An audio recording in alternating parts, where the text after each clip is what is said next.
Ladies and gentlemen, I'm meaty69. Welcome back to the channel. Now today we are going to have a look at the brand new tank, the Object 7772. Yes, the Object 777, a Russian tier 10 tank, a Russian tier 10 heavy. What is this tank like, and is it worth trying to get? Now, straight off the bat, it's quite a strong tank. I'm not going to lie. It's really, I enjoy the tank. As you can see, it is quite low to the ground, and the armor profile is sort of it can be very, very good. So we're just going to have a look at the stats and talk about the tank in general and if it's worth buying. So as you can see here, the armor, you've got 260 millimeters of turret armor, and you've also got 240 of hull armor, so decent armor profile all around.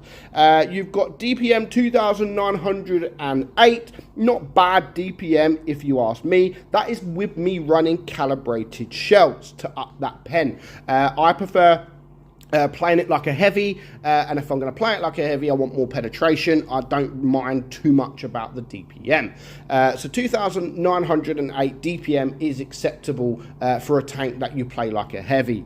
Your reload time is just 8.9 seconds, penetration 263 with your AP, and 374 with your heat. So as I've said, 374 calibrated shells, you will get through just about anything, and 66 on your HE. You've got a 430 alpha gun on your AP, 370 on your heat, and 530 on your HE. Aim time is actually not too bad at 3.2, and your dispersion is average at 0.344, and you have 6 degrees of gun depression with a top speed of 45 kilometers per hour. So top speed wise, it isn't great, I'm not going to lie. Sorry, top speed isn't bad, I'm not going to lie. However, the gun depression with just 6 degrees can get you in a little bit of trouble. So do bear that in mind. You want to use your turret as much as possible because you do have a strong turret. But just if you get on those ridge lines, just remember that you've only got 6 degrees of gun depression. So that isn't the greatest, 6 degrees. So yeah.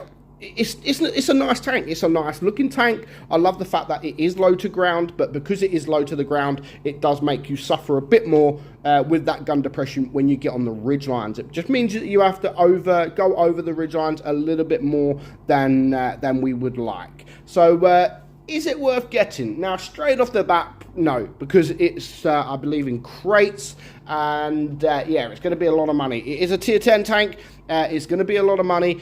You might get lucky, of course, as usual. You might get lucky and get the tank on the first crate, but to do that, you've got to be extremely, extremely lucky.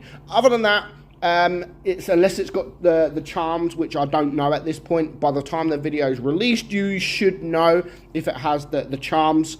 So yeah, you might guarantee the tank at the end of it, but straight off there, I would say no, it's not worth it right now, and you can just wait until the tank does come for sale. So I had a pretty decent game, I'm not going to lie. I did have a decent game, which I really enjoyed, which I will show you around about now. So let's get into the game and look at the tank in action. So, of course, this tank also comes with a legendary camouflage, the Impulse. As you can see, it's not a bad camouflage, if I'm honest. Like, I think that looks not too bad. I'm not sure quite, you know, if I like around the gun, but overall I do think that the camouflage does not look too bad at all. So we're going to get into one game, and again, I mean, it was a pretty straightforward game, I'm not going to lie. So it is Himmelsdorf, and it is a flat ground map, which is absolutely perfect for my type of tank that I am driving right now. So I'm just going to push forward. Again, you still need your team support, so don't just rush in there YOLO and then die. So of course I wanted to go left. I'm in a heavy, the majority of the team is a heavy, so I wanted to go left, but you know, I looked at my team thinking, okay, you know what, they're going right, and that is one of the best things about the tank, again, is that mobility, the speed. Look how quickly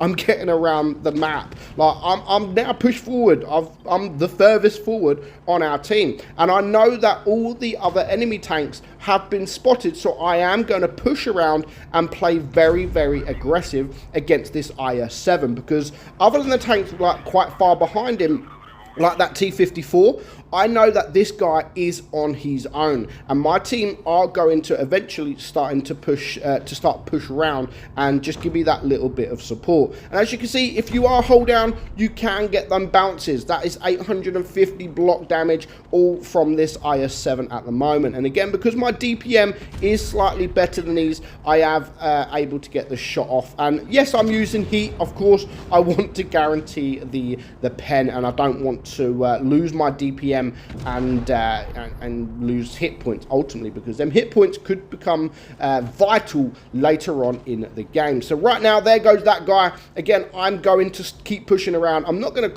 cut across the middle.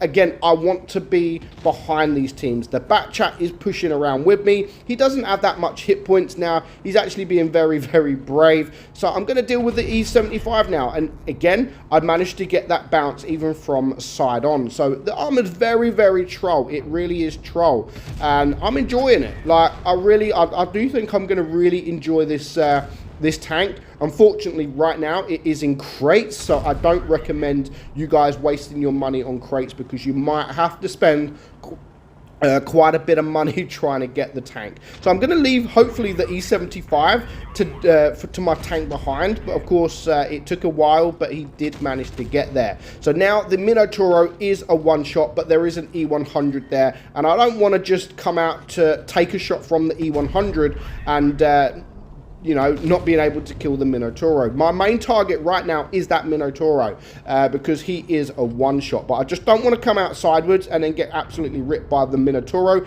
and that E100. So while he's not looking at me, I am going to clear that guy. So I just think that was very important, getting rid of that guy.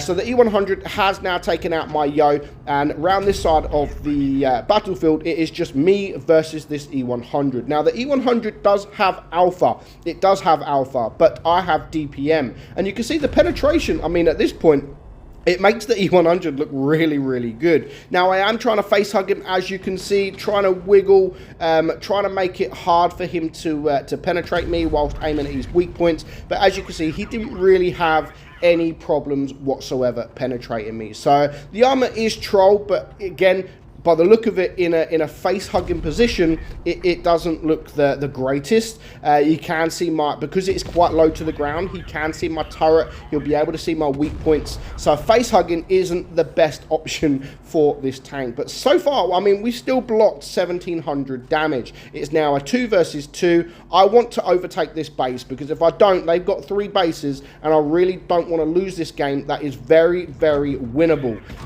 because that does my head in. But again, another bounce there from the IS-4. Very important bounce.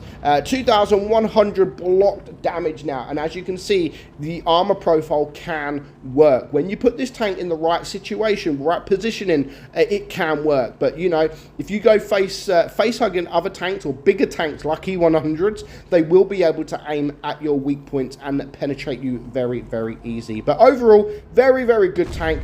I look forward to getting the tank. Nice high roll to finish the game, and of course my E3 is going to take him out. So 2,190 block damage, and I did manage to get just over 6,000 damage done. And yeah, very, very nice tank. I am impressed by the tank. Do I think it's OP? It has the potential to be OP, yes, I think it does. But I'm still going to tell you guys, it isn't worth buying just because of them crates. So don't go stupid and think that this tank is mega, mega OP. Waste all your money, and then actually at the end of it, you don't get the tank. So wait for it to come for gold. It might be a while, but it'll definitely be worth it. So I hope you enjoyed the video, guys. Let me know your thoughts on the Object 777. Have you come up against it already?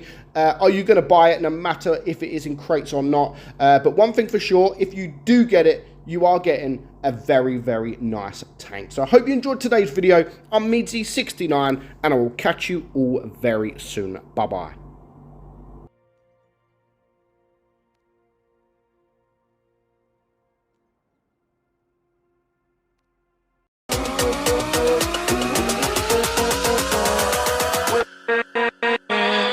with